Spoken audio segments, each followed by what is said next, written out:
Hello, ladies and gentlemen, and welcome to Mr. Saucedo's YouTube videos. Today, we're going to be going over our Google Classroom teacher tip number 5. And so, we're going to talk about reusing posts and about numbering your assignments in your classwork tab. One of the easiest ways to make assignments a little bit more clear and to also make them a little bit more searchable for students and for you is to number all of your assignments. One of the things you can do, though, if you've used Google Classroom in the past and if you've archived a class, is you can reuse posts from any of your previous Google Classroom archived classes or from current ones that you are, currently using.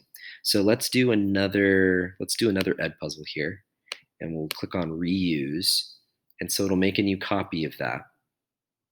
Now, in reality, you would never want to make a copy of an Edpuzzle, but again, I'm not teaching you how to use Edpuzzle, so it doesn't really matter. And notice it'll have your previous topic that you classified this as. So make sure that if you've changed your topics, that you now use the new topics that you've made for your class rather than the old ones. I'm also going to assign, let's say, like a due date. We'll make that due on the 24th of August at 8 p.m. And then I'm going to click assign, and then I'll show you what that does to the classwork tab, and then we'll edit it.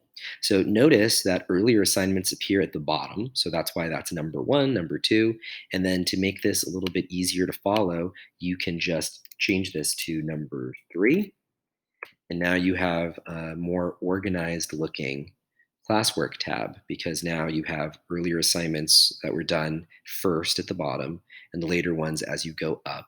And notice that the due dates are still here. All right. So that's just a simple one. Again, if you have any questions, please let me know.